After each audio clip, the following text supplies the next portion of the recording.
Hello students, how are you all? So welcome in the physics class. Today we will start with the different forms of energy. So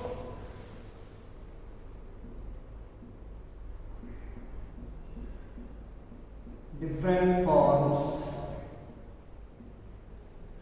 of energy.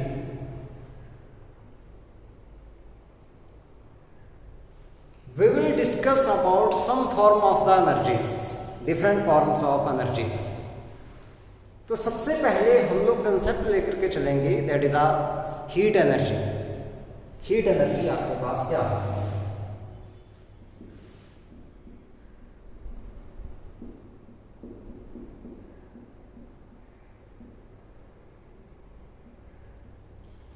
Heat energy actual में हमारे पास होती किसकी वजह से है?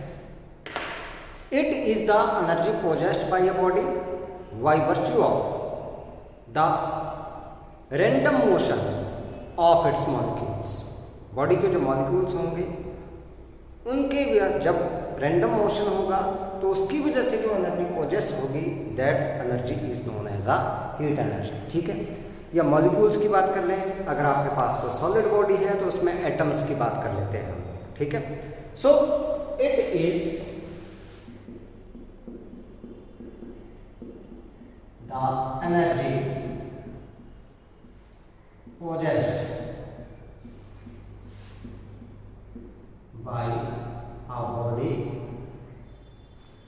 by virtue of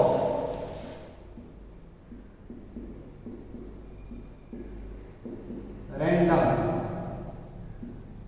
motion of its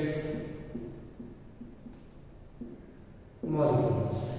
अब random motion का मतलब क्या है? कोई किसी साइड को मूव कर रहा है, कोई किसी साइड को मूव कर रहा है, दिस मीन्स रैंडम मोशन.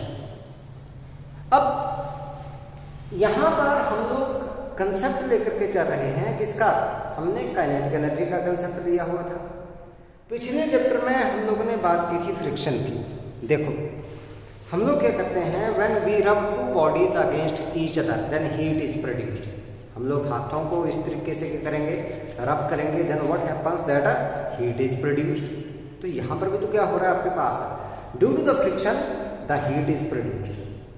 अब कभी सोचा ये कि ये हीट आपके पास क्यों प्रोड्यूस होती है? कई बार हम लोगों ने देखा होगा कि when the brakes are applied then due to the friction of the tyres with the road what happens that the heat is produced. एक बर्निंग की स्मेल आती है आपके पास जब जोर से ब्रेक लगाई जाती है गाड़ी के टायर्स में, बिल्कुल क्या करते हैं, रब करते हैं with the roads, then what happens that a burning smell that comes out. वो बर्निंग स्मेल किसकी वजह से आती है? Due to the heat produced. तो मतलब हमारे पास वहां पर क्या है, that work is done by the frictional force. किसके लिए? To stop the body, means to reduce the kinetic energy, means that there is a loss of the kinetic energy. So this work done for the loss of kinetic energy that gets converted into the heat energy. वही work done किस में convert हो गया? heat energy में, and that heat energy later that dissipated into the atmosphere. किस में dissipated हो गई? आपके पास atmosphere में हो गई. तो हम लोग मान कर चलते हैं यहाँ पर, मान लो आपके पास let a body of mass m is sliding over a plane with initial velocity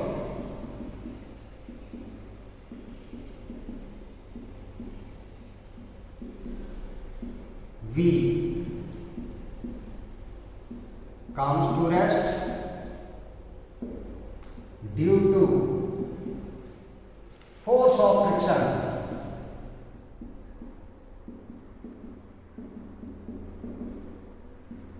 at distance x. तो work done by the force of friction,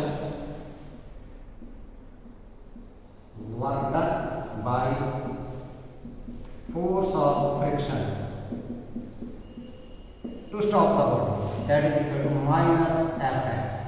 Work done by the frictional force, that is always negative.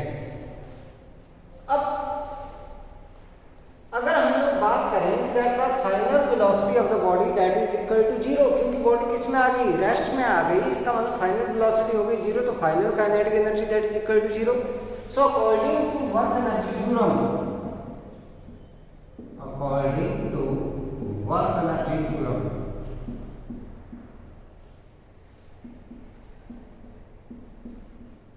इसको देखते चले, तो work done that is equal to the change in kinetic energy. So work done that is equal to change in kinetic energy. अब work done किसके बराबर है, minus Fx. Change in kinetic energy 0, final हुई 0, minus किसकी एनर्जी, mv². अब देख minus Fx is equal to minus half mv². So this Fx that is equal to half mv². So this work done किसके लिए, for the loss of kinetic energy. इतनी kinetic energy क्या हो गई, लॉस हो गई, क्योंकि ये थी इनिशियल काइनेटिक एनर्जी, इसको ले आए कहाँ तक, 0 पर लेकर के आए. For the loss of kinetic energy that gets converted into heat energy. So this work done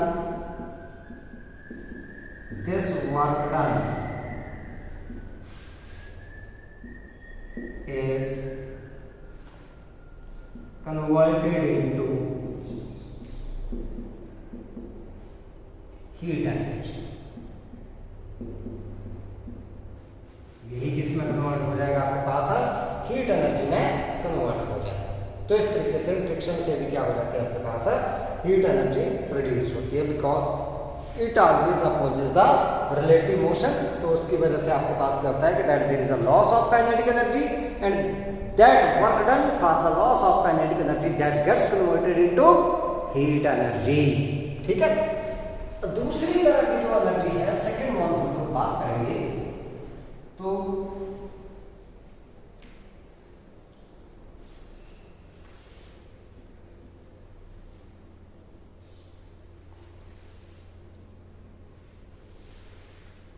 internal energy.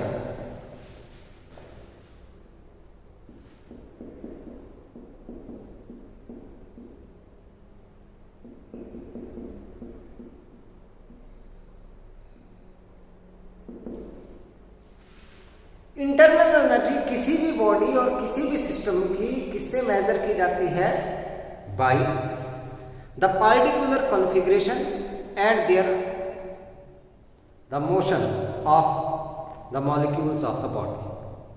उनकी कॉन्फ़िगरेशन और मोशन की वजह से जो एनर्जी आएगी that is known as a internal energy of the body. So it is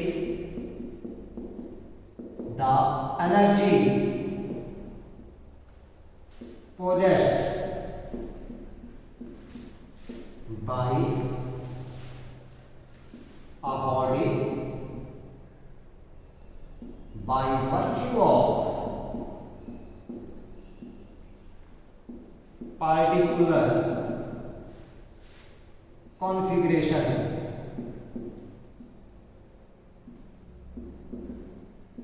of its molecules and their random motion. तो configuration की वजह से जो एनर्जी होगी that is known as a potential energy, और मोशन की वजह से जो एनर्जी होगी that is known as a kinetic energy. It means that the internal energy of a body is the sum of the kinetic energy and potential energy of the molecules of the body. So हम लोग क्या लिख सकते हैं कि that internal energy of the body is the sum of potential energy and kinetic energy of the molecules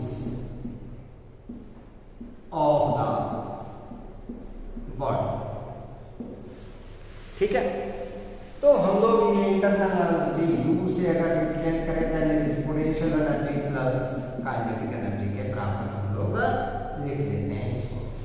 लेकिन है किसकी, इसके जो इंटरनल जो मॉलिक्यूल्स हैं जिसके बॉडी बनी हुई है उनका जो मोशन है आपके पास और जो कॉन्फ़िगरेशन है उसकी वजह से जो एनर्जी आएगी that is known as what internal energy. मतलब बॉडी के अंदर जो मॉलिक्यूल्स हैं उनकी वजह से जो एनर्जी है that is known as its internal energy. इसको हम लोग बाद में डिटेल में लेकर के चलेंगे जब हम लोग थर्मोडायनामिक्स की बात करेंगे, उस दौरान हम लोग इंटरनल एनर्जी को डिटेल में स्टडी करेंगे। ठीक है, अब बात करते हैं हम लोग नेक्स्ट वन एनर्जी आप लोगों के पास दैट इज इलेक्ट्रिकल एनर्जी।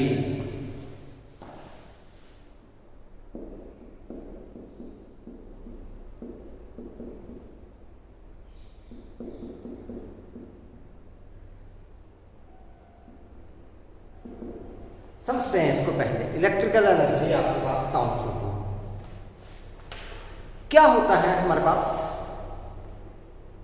जब हम लोग कोई बैटरी लेते हैं उससे सर्किट को जोड़ दिया हम लोगों ने और बल्ब लगा दिया हम लोगों ने, स्विच ऑन किया द बल्ब दैट लाइट्स, या किसी इलेक्ट्रिकल सर्किट में मोटर जोड़ दी हम लोगों ने, स्विच ऑन किया, मोटर क्या होती है आपके पास दैट इट वर्क्स।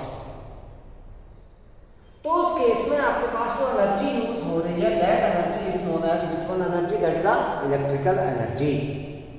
तो यहाँ पर जो सोर्स हमारे पास लगा है जो ये एनर्जी प्रोवाइड कर रहा है that is known as a source of EMF, electromotive force. Electromotive force के लिए मेनली हम लोग यूज करते हैं किसका, सेल का यूज करते हैं, या आपके पास जो डायनेमो है जनरेटर है that is also the source of EMF. मतलब जो आपके पास पोटेंशियल डिफरेंस क्रिएट करे that is known as a source of EMF. ये 10th क्लास में आप लोगों ने करंट इलेक्ट्रिसिटी पढ़ी है, उसमें आप लोगों ने पोटेंशियल डिफरेंस का कंसेप्ट किया। ठीक है, तो यहाँ पर हम लोग बात करते हैं कि इलेक्ट्रिकल एनर्जी हुई क्या आपके पास, it is measured as the amount of work done by the source of EMF to maintain the current in the electrical circuit. ये क्या हो गया आपके पास, it is the amount of work done by the source of EMF to maintain the current in electrical circuit. That energy is known as which one energy, that is a electrical energy. Electrical energy consumed आप लोगों ने 10th class में किया है that it is measured by that is a product of the electrical power and time, उससे भी हम लोग इसको निकालते हैं। नेक्स्ट वन आपके पास आती है कौन सी, chemical energy.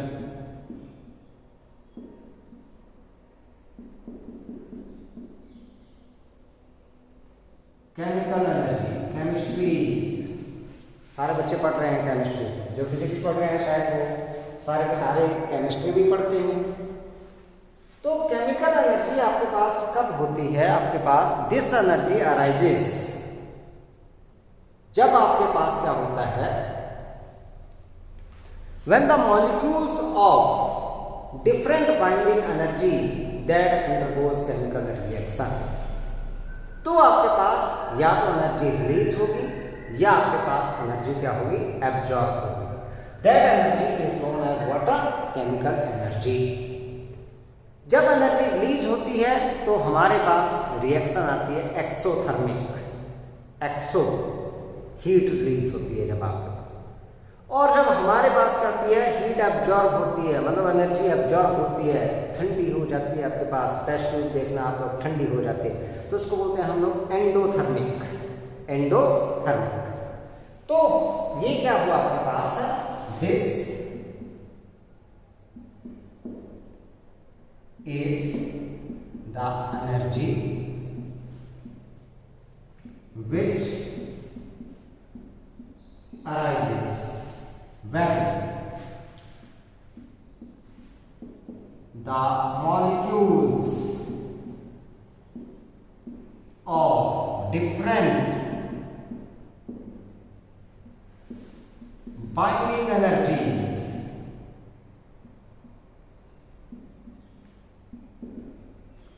undergoes chemical reaction. तो हमारे पास एनर्जी जो आएगी, that energy is known as a chemical energy. तो बता दी मैंने आप लोगों को ये एनर्जी आपके पास, ठीक है। अब एक आपके पास आती है कौन सी, न्यूक्लियर एनर्जी। फिफ्थ वन कौन सी, nuclear energy. The energy obtained from the atomic nucleus is known as nuclear energy. इसको हम लोग न्यूक्लियर फिजिक्स में स्टडी करते हैं मेनली, एटॉमिक फिजिक्स में भी हम लोग बात करते हैं इसकी। तो it is the energy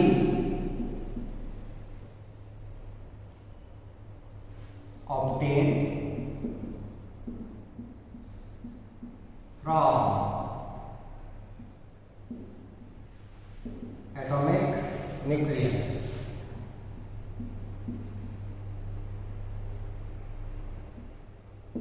atomic nucleus से जो हमारे पास एनर्जी रिलीज होती है या ऑब्टेन होती है, that is known as a nuclear energy. अब इसके दो मेथड हैं आपके पास, केमिकल एनर्जी से बिल्कुल अलग है आपके पास ये न्यूक्लियर एनर्जी, ठीक है।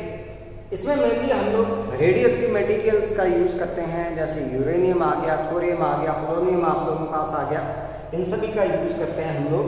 सो इसमें दो मोड्स हैं आपके पास। पहला आपके पास आता है कौन सा, न्यूक्लियर फिजन, और दूसरा आपके पास आता है न्यूक्लियर फ्यूजन।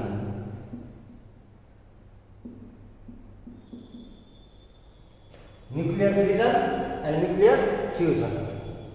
न्यूक्लियर फ्यूजन में क्या होता है, it is the nuclear reaction in which a heavy nucleus that split into two और more lighter nuclei. In that form, what happens? A tremendous amount of energy is released.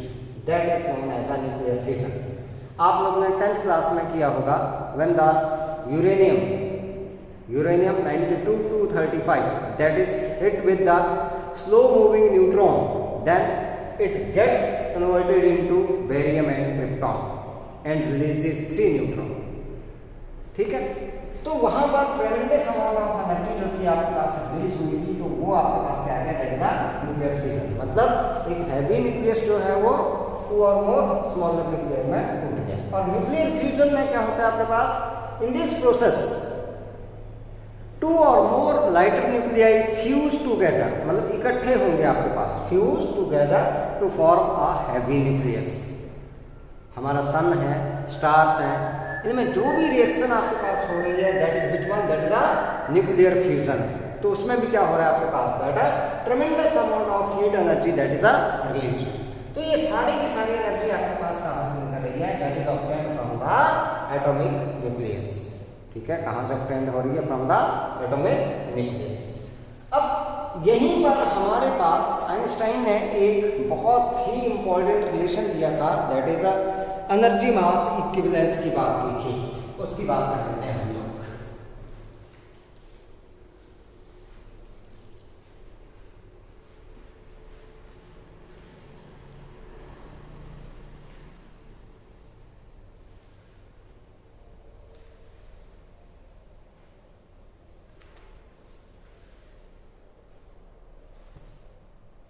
Energy mass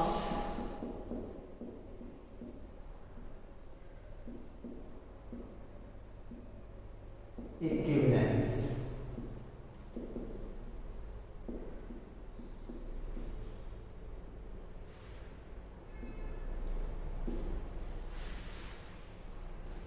Einstein that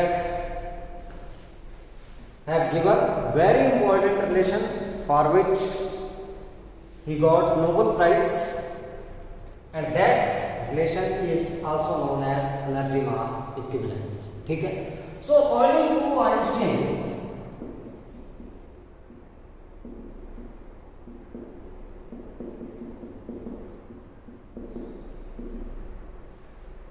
the mass can be converted into energy and the energy that can be converted into mass.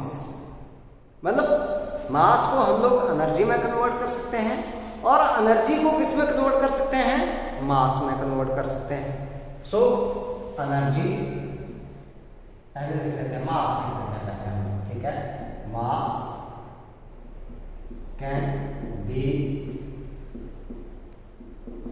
Converted into energy and energy can be converted into mass. So according to this relation, इस relation के according अगर देखें हम लोग, then E is equal to mc square. ये relation दिया था Einstein ने. Here m is the mass disappears.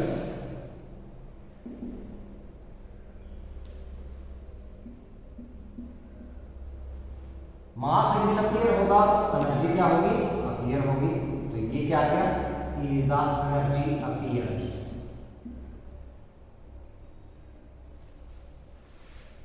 C, that is velocity of light in vacuum. और इसकी वैल्यू आप लोग जानते ही हो, इसकी वैल्यू आपके पास आती है 3 × 10⁸ मीटर पर सेकेंड. तो इसका मतलब मास अगर डिस्ट्रॉय हुआ तो एनर्जी में कन्वर्ट होगा आपके पास, और एनर्जी अगर कम होगी तो आपके पास किस में कन्वर्ट हो जाएगी, आपके पास मास में. ज़्यादातर ये जो रिलेशन है आपके पास, ये एटॉमिक और न्यूक्लियर फिजिक्स में हम लोग यूज़ करते हैं, जिसमें हम लोग न्यूक्लियर रिएक्शंस की बात करते हैं. तो हम लोग जो है वो इस रिलेशंस को जो है वो सबसे ज़्यादा यूज़ करते हैं. ठीक है, इसमें एटॉमिक एंड न्यूक्लियर फिजिक्स में हम लोग इसको यूज़ करते हैं बेटा सबसे ज़्यादा. ठीक है. अब अगर बात करें हम लोग किसकी, यूनिट ऑफ एनर्जी, एनर्जी की डिफरेंट फॉर्म हम लोगों ने पढ़ ली यहाँ पर, तो यूनिट की बात भी कर लेते हैं हम लोग. Unit of energy, so unit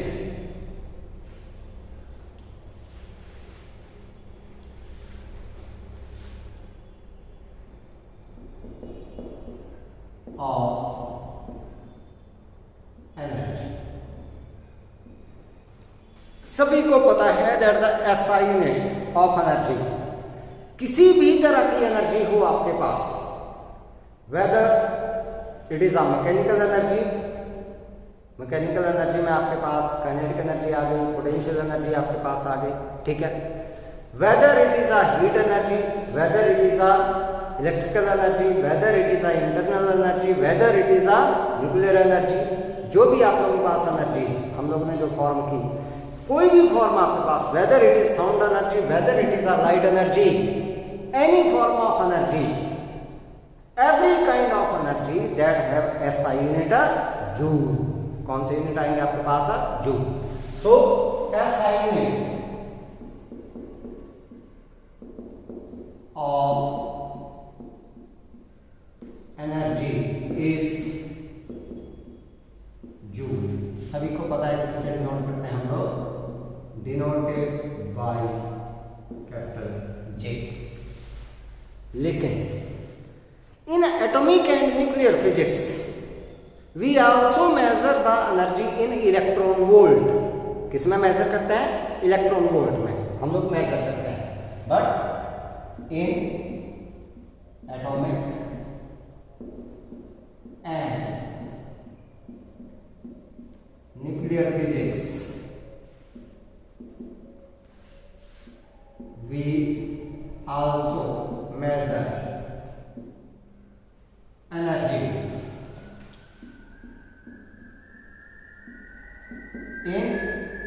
electron volt denoted by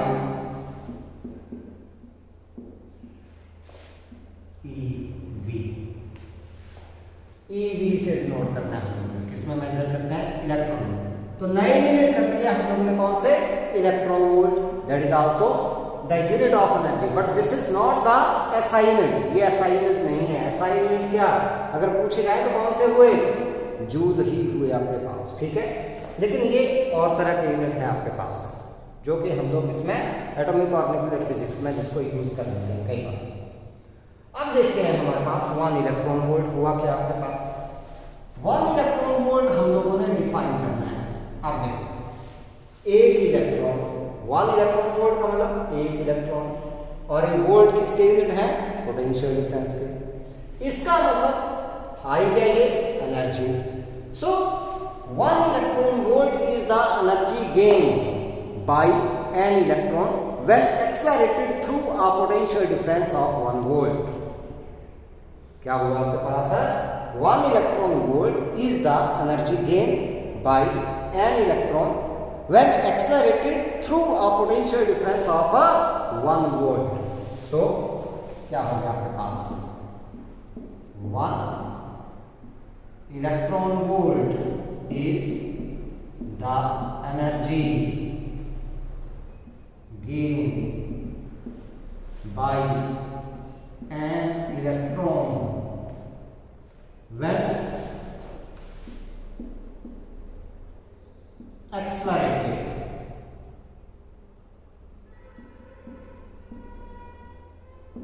accelerated through a potential difference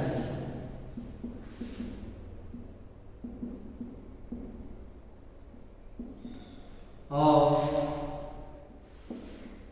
1 volt, 1 volt potential difference से जब इसको क्या किया हम लोगों ने? एक्सलेरेट किया। अब इसका रिलेशन निकालते हैं जूल के साथ। सो relation between joule and electron volt. देखो, 1 इलेक्ट्रॉन वोल्ट, थोड़ा सा समझने की कोशिश करेंगे। एक इलेक्ट्रॉन के ऊपर चार्ज कितना बेटा? 1 इलेक्ट्रॉन मतलब 1.6 into 10 raised power minus 19 coulomb into 1 volt. 1 volt, volt है पोटेंशियल डिफरेंस के यूनिट। पोटेंशियल डिफरेंस आपके पास आता है इसके बराबर bye potential difference work done per unit charge. तो वर्क डन के हैं जूल और चार्ज है कूलम, तो ये आ गया 1 जूल पर कूलम। ये आ गया 1 जूल अपॉन 1 कूलम। तो कूलम से कूलम कैंसिल आउट, तो हमारे पास बच गया सिर्फ joule. So 1 electron volt that is equal to 1.6 into 10 raised power minus 19 joule के बराबर आपके पास, इसके बराबर ये एनर्जी। So 1 electron volt energy that is equal to 1.6 into 10 raised power minus 19 joule के बराबर एनर्जी हो गई। अब कई बार ये 2 इलेक्ट्रॉन वोल्ट दिए जाए तो 10 रेज़्ड पावर 3 से मल्टीप्लाई कर दो, ठीक है। जैसे 1 किलो निकालना, kilo electron volt, 10 raised power 3 से मल्टीप्लाई करूंगा तो 10 रेज़्ड पावर माइनस 16 बन जाएगा, यहाँ पर माइनस 16 जूल हो गया। अगर 1 मिलियन इलेक्ट्रॉन वोल्ट बोला जाए तो आपके पास क्या जाएगा? 1.6 इंटू मिलियन हो जाए 10 रेज़्ड पावर 6 से मल्टीप्लाई कर दिया इसको, तो बच गया 10 रेज़्ड पावर माइनस 30 जूल आपके पास, ठीक है। इलेक्ट्रॉन वोल्ट से जूल में कन्वर्ट करना हो तो इससे मल्टीप्लाई कर दो। जूल से इलेक्ट्रॉन वोल्ट में कन्वर्ट करना हो तो क्या करेंगे? 1 joule that is equal to 1 upon 1.6 into 10 raised power minus 19 electron volt, तो इससे डिवाइड करना है। जूल से अगर इलेक्ट्रॉन वोल्ट में कन्वर्ट करना है तो डिवाइड करेंगे, ठीक है बेटा। तो ऐसे हम लोग काम करें। अब बात करते हैं हम लोग ट्रांसफॉर्मेशन ऑफ एनर्जी की बात करेंगे हम लोग, ठीक है। एनर्जी ट्रांसफॉर्मेशन हम लोग किस तरीके से करेंगे, ठीक है। Transformation of energy.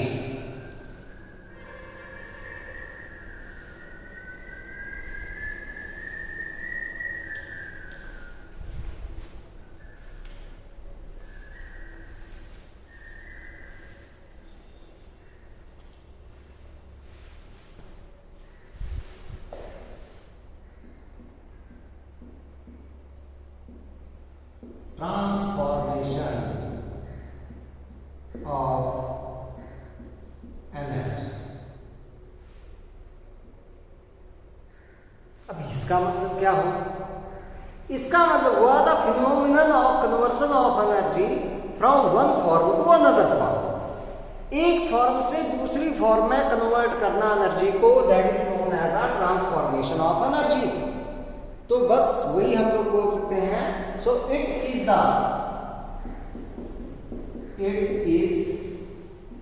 The phenomenon of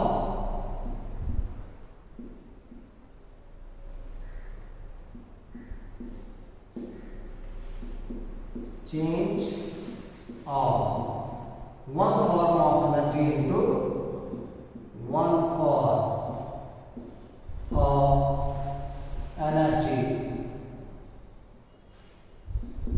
into another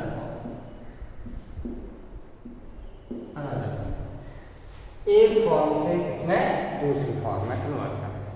for examples ले लेते हैं हम लोग। मैं पहले लेता हूं, देखो in electric bulb, electric bulb में electrical energy that gets converted into light energy and heat energy, दोनों में कन्वर्ट होती है, लाइट में भी और किसमें, हीट एनर्जी में, ठीक है। The electrical energy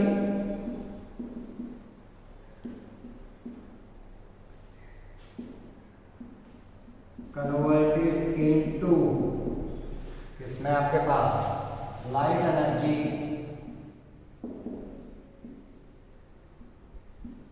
and heat energy. अगर हम लोग आयरन की बात करें, इलेक्ट्रिकल आयरन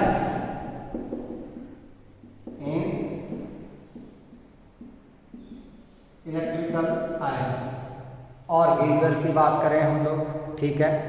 आप लोगों के पास कोई हीटर है, इलेक्ट्रिकल हीटर है, उसकी बात करें तो उसमें इलेक्ट्रिकल एनर्जी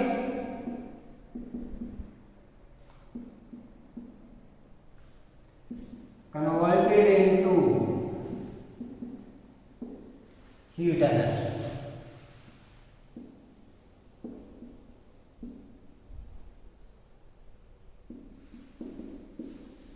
तीसरा हम लोग बात करते हैं यहां पर हाइड्रो इलेक्ट्रिक प्लांट की बात करें अगर हम लोग, हाइड्रो इलेक्ट्रिक प्लांट इन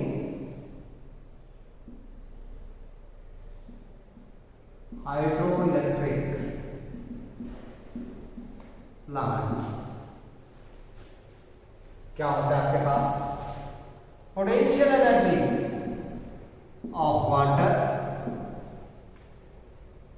कन्वर्टेड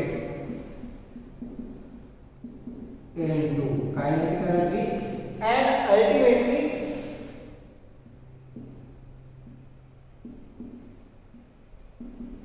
क्या करेंगे, it rotates the turbine of the generator and hence gets converted into electrical energy and ultimately converted into electrical energy। अच्छा, while we ride the bicycle, then our mechanical energy, जो muscular energy है, mechanical energy में convert हो गई। Mechanical energy से वो हमारे पास जो मैकेनिकल एनर्जी है वो किसमें, that gets converted into kinetic energy. Kinetic energy में क्या हो जाती है, कन्वर्ट हो जाती है, और कुछ हीट एनर्जी में भी उस दौरान कन्वर्ट होती है, ठीक है। पसीना पड़ता है हम लोगों को, क्या होती है, हीट प्रोड्यूस होती है, तो वो भी हमारे पास क्या हो जाती है, एनर्जी कन्वर्ट हो जाती है। मैं बात करता हूँ यहाँ पर किसमें, in nuclear power plant, nuclear reactor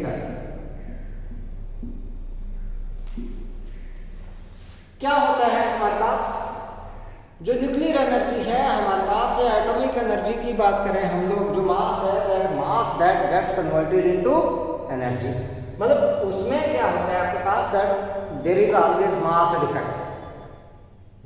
जब भी न्यूक्लियर रिएक्शन आती है तो क्या होता है, मैंने बोला था कि मास क्या होगा, हमेशा डिस्ट्रॉय होगा तो एनर्जी रिलीज होगी। So mass is converted into energy, mass is converted into energy. तो इस तरीके से हमारे पास क्या होता है कि that there is a transformation of a energy. ठीक है, तो हमने देख लिया कि भाई आपके पास क्या हो रहा है कि that there is a transformation of the energy from one form to another form. तो अब हम लोग क्या कर सकते हैं, that we can give the principle of conservation of energy. पहले हम लोगों ने किया था principle of conservation of mechanical energy on, सिर्फ मैकेनिकल एनर्जी की बात की थी हम लोगों ने, लेकिन अब सारी एनर्जीज के लिए हम लोग बात करेंगे यहाँ। ठीक है, so principle of conservation of energy.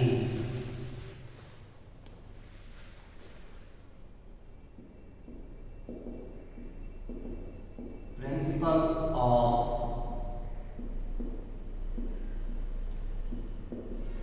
Conservation of energy.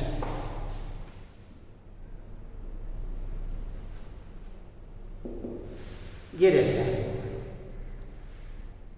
देखो हमने बात की थी कोई बॉडी है, फ्रीली फॉलिंग बॉडी है, तो हमने बात की थी its potential energy that changes into kinetic energy, but the sum of the kinetic energy and potential energy that remains constant at each and every point during the motion of the body. Just before touching the surface of the earth, the whole of the potential energy that gets converted into kinetic energy. But what happens when it touches the surface of the earth? क्या होता है उसका भाई, rest में आ गया, ये potential energy इसकी zero हो गई, रेस्ट में आ गया, काइनेटिक एनर्जी जीरो हो गई, तो इसकी एनर्जी गई कहाँ पर? तो जैसे ही नीचे स्ट्राइक करेगा, what happens that sound is produced, heat is produced. अब साउंड और हीट एनर्जी आप लोगों के पास प्रोड्यूस हो गई, तो इसका मतलब मैकेनिकल एनर्जी जो थी, मतलब sum of kinetic energy and potential energy that gets converted into sound energy and heat energy हम लोग बोल सकते हैं। अब वो जो साउंड एनर्जी और हीट एनर्जी है वो कहाँ पर गई?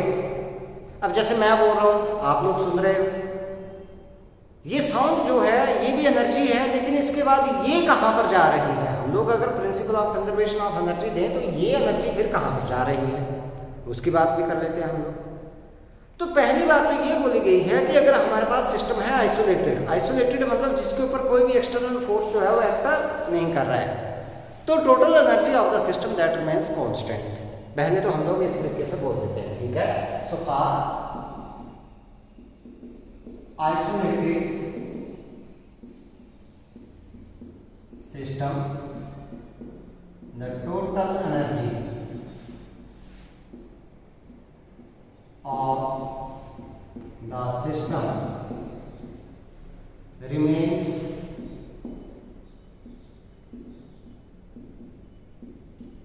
constant।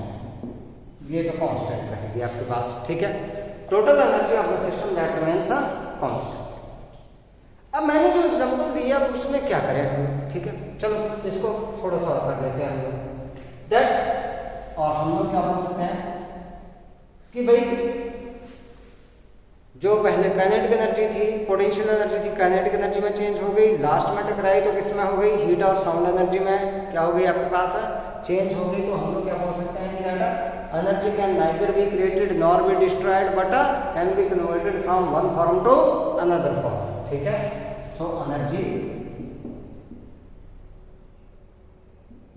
कैन नाइदर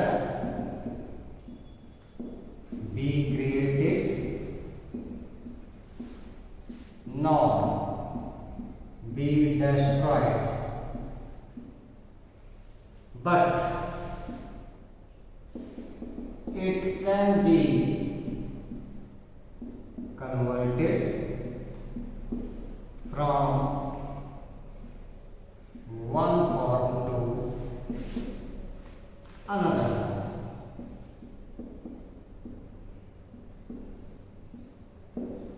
चलो ये भी बात हो गई। लेकिन अब भाई ये अदर फॉर्म में है तो है कहां पर? मैं बोल रहा हूं ये साउंड एनर्जी जा कहां पर रही है, कहां पर कन्वर्ट हो रही है? तो इसमें क्या बोला गया कि that whole of the universe, जितना यूनिवर्स है हमारे पास, that is considered as a isolated system. पूरा का पूरा जो यूनिवर्स है उस पूरे यूनिवर्स को बेटा क्या मान लिया गया? That is considered as a isolated system. It means that if one form of the energy disappear in any part of the universe, then it appears in any other form in any other part of the universe। मतलब एक part में universe के अगर कोई form energy की disappear हुई तो उतनी ही एनर्जी आपके पास किसी और फॉर्म में किसी और जगह पर यूनिवर्स के अपीयर हो जाएगी।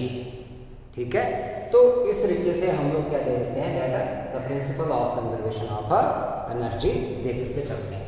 तो थ्योरी पार्ट अभी तक हम लोग इतना ही करेंगे। इसके बाद कोलिजन का कंसेप्ट है वो हम लोग बाद में करेंगे। पहले हम लोग यहाँ पर बेटा बात करेंगे इसकी क्वेश्चंस की बात करेंगे हम लोग। ठीक है, एनसीईआरटी के कुछ क्वेश्चंस हम लोगों ने करने हैं यहाँ पर, तो उनकी बात करेंगे हम लोग एनसीईआरटी के क्वेश्चंस की।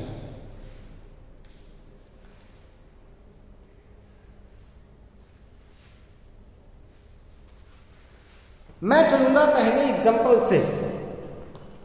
एग्जाम्पल नंबर 6.2 से आप लोग ने बुक में देख लेना है क्या है एग्जाम्पल। इसमें बोला गया है कि that it is well known that the rain drops falls under the influence of the downward gravitational force and the opposing resistive force. The latter is known to be proportional to the speed of the drop but is otherwise undetermined. Consider a drop of mass 1 ग्राम।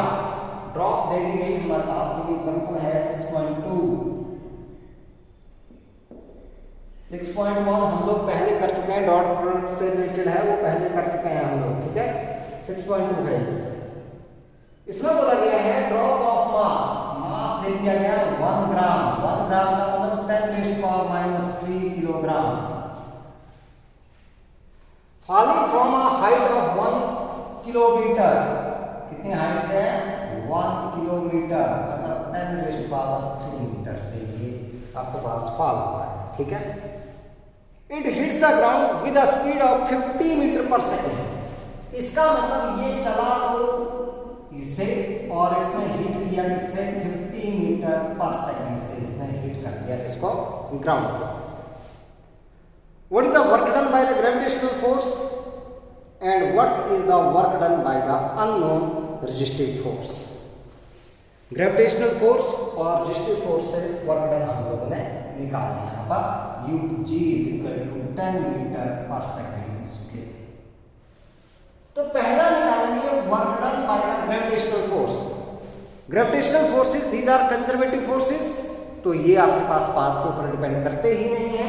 तो हमारे पास work done by the gravitational force that is equal to mgh। ठीक है, मास हमारे पास कितना है? ये 10⁻³ g 10 और हाइट मास 10⁻³ था -3 और हाइट 10⁻³। ये तो cancel out, so this work done that is equal to 10 joule. मान लो हमारे पास दूसरा निकालना है work done by the resistive force. तो हमें पता है दैट मान चलते हैं let W2 is the work done by the resistive force। अब according to work energy theorem,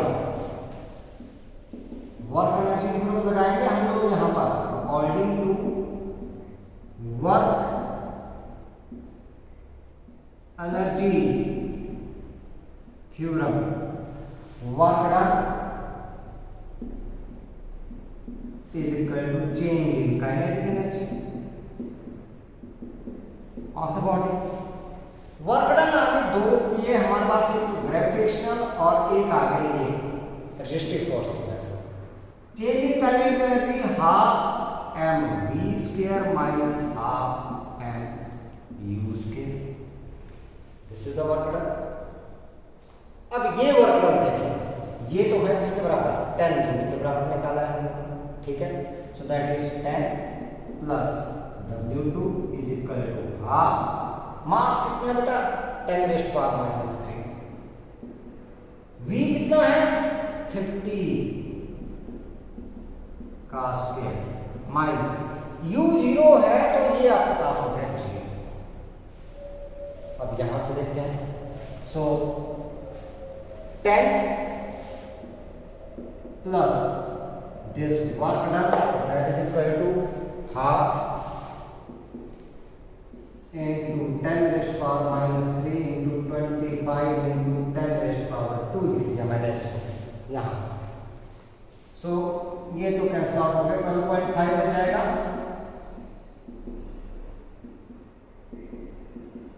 ten raised power minus 1, मतलब 10 plus this W2 that is 1.25, इस 10 से लिए decimal. So work done that is equal to 1.25 minus 10, so this work done that is equal to minus 8.75 joule. This work done is negative because work is done by the resistive force, मतलब opposing force से work done हुआ, that is a resistive force due to the air, तो this work done that is a negative work done. तो ये work done आपके पास किस तरह से आ गया, due to the resistive force. तो इस तरीके से हम लोगों ने ये वर्क डन निकाला, ठीक है। अगला क्वेश्चन लेकर के चलते हैं हम लोग, नेक्स्ट वन, एग्जांपल नंबर 6.3, इसकी बात करते हैं हम लोग।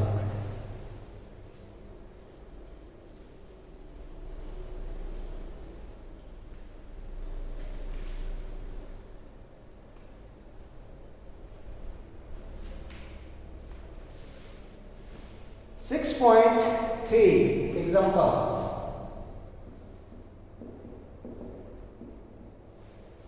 इसमें कहा गया a cyclist comes to skidding stop in 10 metre, 10 metre distance के ऊपर स्टॉप हो जाता है। During this process the force on the cycle due to the road is 200 newton, force लग गया कितना 200 न्यूटन। This one, रोड की वजह से cycle, and is directly opposed to the motion. How much work does the road do on the cycle, cycle के ऊपर कितना work done करता है, तो अपोजिट डायरेक्शन में लग रहा है, तो ये हमारे पास वर्क डन निकालने में पहला हमारे पास देखो थीटा हमारे पास आ गया, इस केस में थीटा इक्वल टू 180 डिग्री, क्योंकि अपोजिट डायरेक्शन में लगा force. So work done that is equal to F as cos of theta. So work done that is equal to F कितना है बेटा 200, S कितना है 10, cos of 180 degree, so that is 2000 into -1, so this work done that is minus 2000 joule के बराबर, ये work done है। B पूछा गया है इसमें that how much work does the cycle do on the road. अबे रोड तो वही है, उसमें डिस्प्लेसमेंट ही नहीं हुआ, तो इसका मतलब now in this case the displacement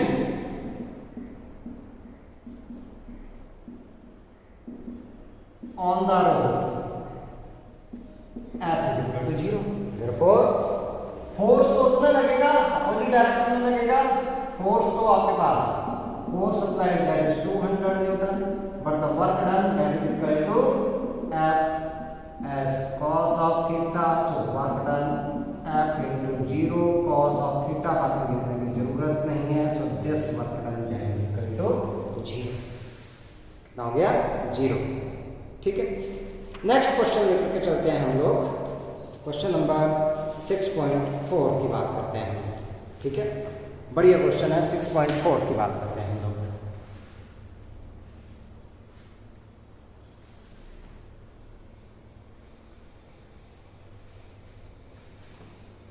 6.4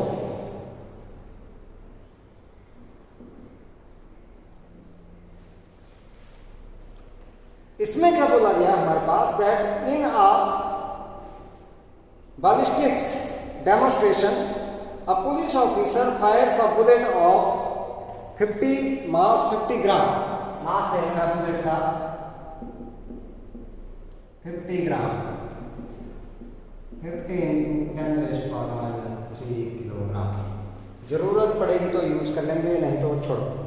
with a speed of 200 metre per second, initial speed मैं VI लिख देता हूँ इसको, 200 मीटर पर सेकेंड, ठीक है। On a soft plywood of thickness 2 centimetre, the bullet emerges with only 10% of its initial energy.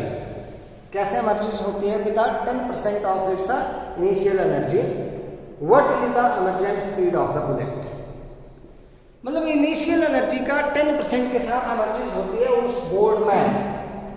तो condition क्या दे रखी है हमारे पास, हमने निकालनी है फाइनल स्पीड निकालनी है बुलेट की। तो कंडीशन ये दे रखी है हमारे पास, that final energy that is 10% of initial energy. तो हाफ एम से तो हाफ एम स्क्वायर, ये हाफ एम कैंसिल आउट, ये V फाइनल का स्क्वायर दैट इज 10%। देखो मैं तो 10/100 ऑफ VI का स्क्वायर, तो ये 0.1 बच जाएगा। VF square that is 0.1 VI square, so VF that is square root of 0.1 into VI। मैं 0.1 का अगर स्क्वायर रूट निकालूं तो आता है 0.316, निकाल लेना आप लोग। 316 इंटू इनिशियल है आपके पास कितनी, 200 मीटर पर सेकेंड, मल्टीप्लाई कर दो इसको। सो फाइनल स्पीड आपके पास कितनी आ जाएगी, ये 12 2 और 1 3 3 6 10 metre per second, 63.2 metre per second. इस स्पीड के साथ ये बढ़ जाएगा, इसमें इमर्ज कर जाएगा, ठीक है। नेक्स्ट वन क्वेश्चन की बात करते हैं हम लोग बेटा, यहाँ पर 6.5 एग्जाम्पल नंबर 6.5।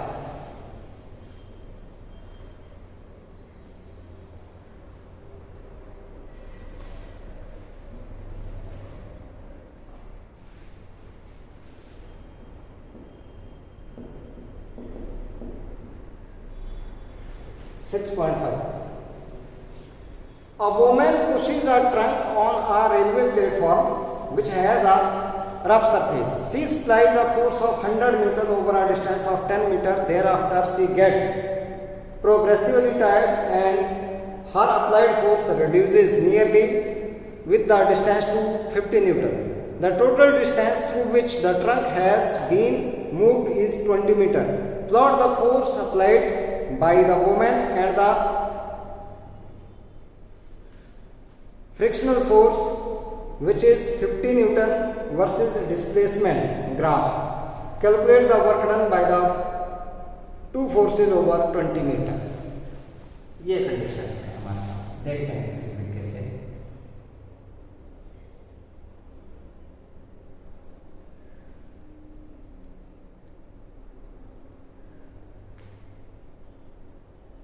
ये एक्स मान लिया, this one is displacement x मान लिया इस साइड को, इस साइड को फोर्स मान लिया हमने।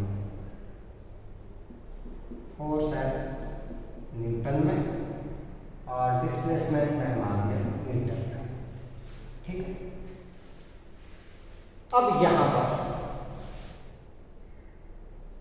50 100 50 0, this is 50, this is 100 Newton. यहाँ पर ये 10 मीटर, ये 20 मीटर, यहाँ पर 10, this is 20। मतलब कि 10 मीटर तक तो उसने क्या किया, कांस्टेंट फोर्स लगाया यहाँ। कंडीशन ये है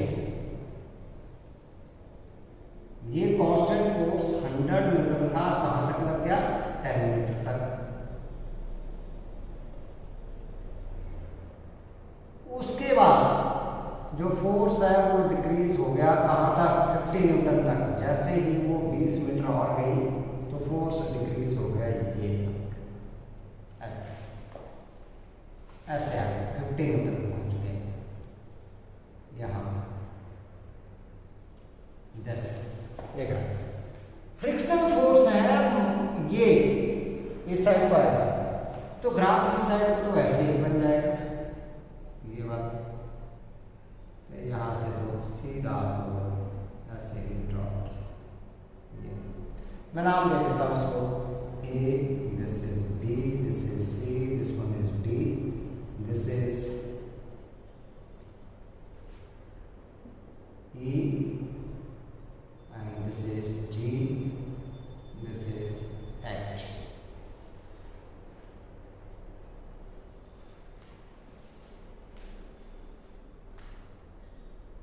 इसको आई नाम है, कोई नहीं।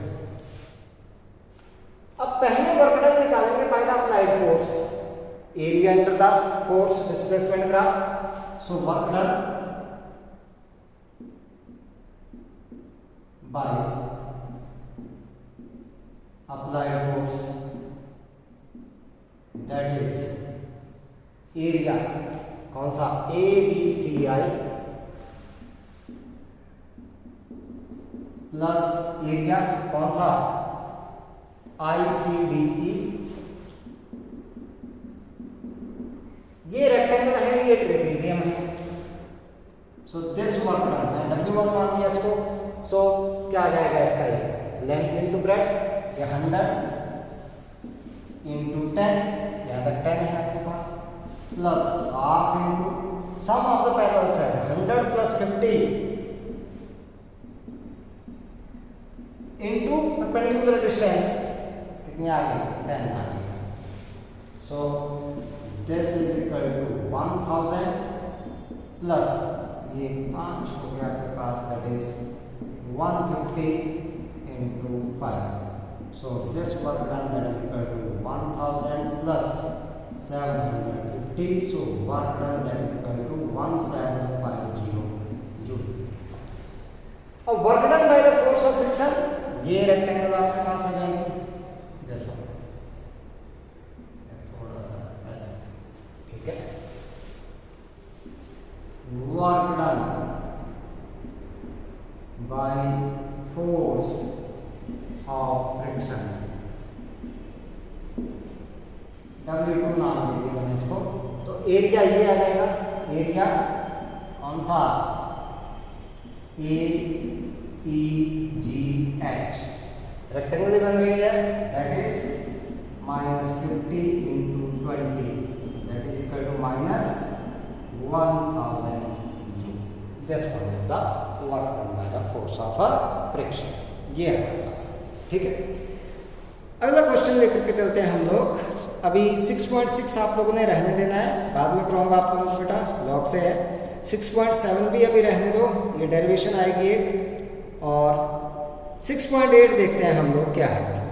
क्वेश्चन नंबर 6.8, ये छोड़े क्वेश्चन ये कराऊंगा मैं, लेकिन अभी टाइम नहीं है इनको कराने का, तो कराऊंगा इनको बाद नेक्स्ट लेक्चर में हम लोग इनके बारे में डिस्कस करेंगे, ठीक है। 6.8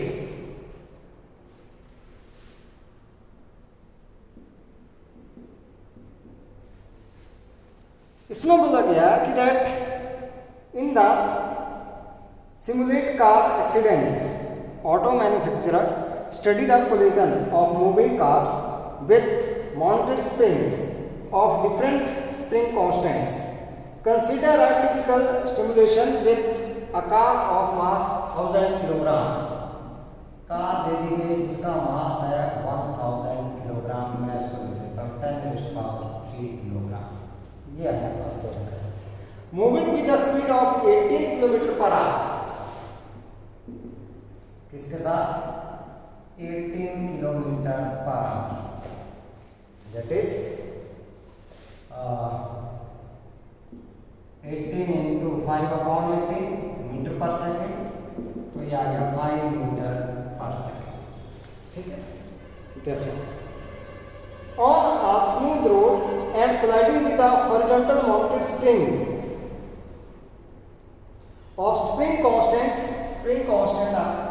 के दे रखा है किसके बराबर, that is 6.25 10⁻³ newton per metre. ये टकरा गई इस तरीके से आपके पास। What is the maximum compression of the spring, maximum compression हम लोगों ने स्प्रिंग का निकाला। इस तरीके से है कंडीशन, ये स्प्रिंग है कोई इस तरीके से, ये अटैच है यहाँ पर, यहाँ पर कोई कार आ गई, ये 1000 किलोग्राम इसने हीट कर दिया इसको, तो इसमें कितना कंप्रेशन आ जाएंगे। मान लो आपके पास that XM be the compression, जो मैक्सिमम कंप्रेशन है इन स्प्रिंग। तो हमने रिलेशन निकाला था कि भाई जो इसकी काइनेटिक एनर्जी पूरी की पूरी वो किसमें, इसकी पोटेंशियल एनर्जी में कन्वर्ट हो जाएगी।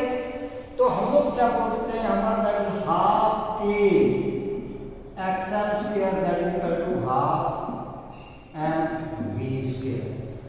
हाफ से half cancel out, so XM² that is equal to m/k v² के बराबर। So XM that is equal to m/k under the root और ये v के बराबर। सो XM देखो मास कितना है 10⁻³ K 6.25 10⁻³ अंडर द रूट और वेलोसिटी 5 मीटर पर सेकंड हमारे पास। ये कैंसिल आउट हो गए। 6.25 को मैं लिख सकता हूँ that is XM is equal to ये 100/625 under the root into this 5। तो ये हमारे पास आ गया XM दैट इज 10/25 इंटू 5, 5 5 25 और ये 2, तो XM that is equal to 2 metre. So maximum displacement in the spring that is equal to 2 metre के बराबर आपके पास।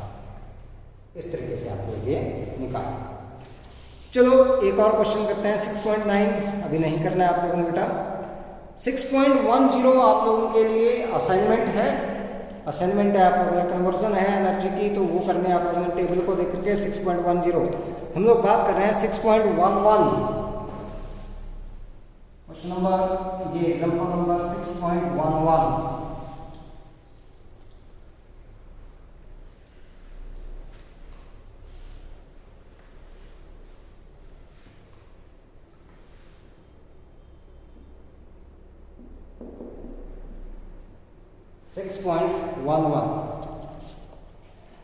An elevator can carry a load of 1800 kilogram. Maximum load जो है वो कितना 1800 किलोग्राम का कर सकता है elevator plus passenger. Is moving with the constant speed of 2 metre per second, 2 metre per second के साथ ये मूव कर रहा है, ठीक है। The frictional force opposing the motion is 4000 Newton. Force of friction, this one, that is minus 4000 Newton. So additional applied force, भाई जो लगाना पड़ेगा और additional applied force, क्योंकि इसको भी तो ओवरकम करना है, तो इससे अलावा इसके वेट, इसकी वजह से जो वेट आएगा उसके अलावा जो फोर्स लगाना पड़ेगा वो कितना लगाना पड़ेगा कि भाई इतना और लगाना पड़ेगा अपोजिट फोर्स, क्योंकि इसको भी तो क्या करना है ओवरकम करना पड़ेगा, ठीक है। So determine the minimum power delivered by the motor to the elevator in watt as well as in horse power, दोनों में निकालना।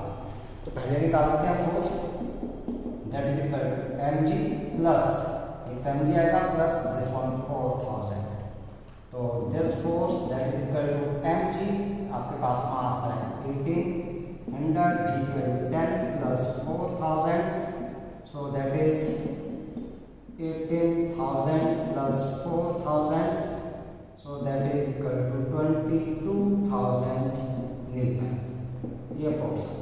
अब power F into B, F dot B, cos 0 आ जाएगा आपके पास, तो कोई बात नहीं, F इंटू बी लिख दिया मैंने। So power that is equal to force 22,000 into B कितना है 2, आपके पास तो power that is equal to 44,000 watt.